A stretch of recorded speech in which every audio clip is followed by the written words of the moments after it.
আজকে দেশের প্রধানমন্ত্রী নরেন্দ্র মোদী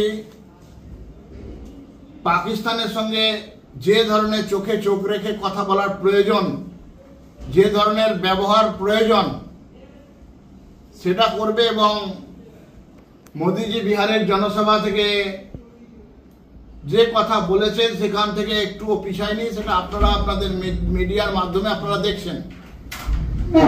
এরই পরিপ্রেক্ষিতে আমাদের যেটা দাবি, আমরা যেটা চাইছি সেটা হচ্ছে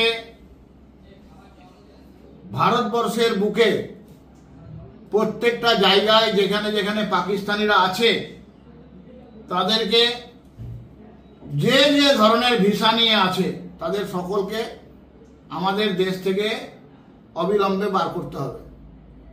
আপনারা দেখেছেন যে চন্দননগরে একজন ভদ্রমহিলা প্রায় ৪৫ বছর হলো এখানে আছে, তিনি পাকিস্তানের নাগরিক। এই ধরনের যারা পাকিস্তানের নাগরিক আছে, সাথে সাথে বাংলাদেশেরও নাগরিক যারা আছে, তাদেরকে আমাদের দেশ থেকে বার করতে হবে। আর এর জন্য জেলা প্রশাসনকে উদ্যোগ গ্রহণ করতে হবে। জেলা প্রশাসন, জেলা ডিএম, এসপি যাতে এতে তৎপর হয়, তার জন্য আমরা রাজপথে নামবো এবং আমরা আমাদের আন্দোলন সংগঠিত করব। সারা দেশের সমস্ত জেলা শাসকের কাছে আগামীকাল কর্মসূচি নেওয়া হয়েছে, অবস্থান বিক্ষোভ ধর্নার কর্মসূচি। সেই কর্মসূচি আমাদের জেলাতেও আগামীকাল চৈতালির মোড়ে অবস্থান বিক্ষোভ হবে এবং ডিএম অফিসে স্মারকলিপি প্রদান হবে। সেই স্মারকলিপি প্রদানে ভারতীয় জনতা পার্টির রাজ্য যুব মোর্চার সভাপতি, যুব সভাপতি ডাক্তার ইন্দ্রনীল খাঁ উপস্থিত থাকবেন। আমাদের ওবিসি সমাজের নেতা, ওবিসি মোর্চার প্রেসিডেন্ট মাননীয় অজিত দাস, উনিও উপস্থিত থাকবেন।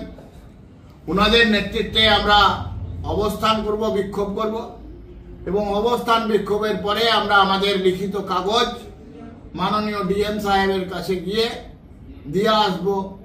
আমাদের বক্তব্য পরিষ্কার, ভারত কোনো ধর্মশালা নয়।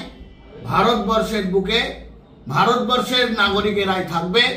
এই ভারতবর্ষের নাগরিকদের সুরক্ষার জন্য পাকিস্তানের নাগরিকদেরকে ভারতবর্ষ থেকে বীরভূম জেলা থেকে চিহ্নিত করে এদেরকে বার করতে হবে। আর এর জন্য আমরা যতদূর যেতে হয় ততদূর যাব।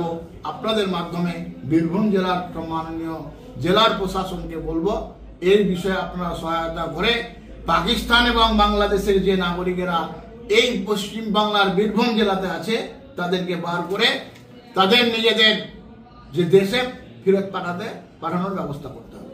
আমাদের সামনে আমাদের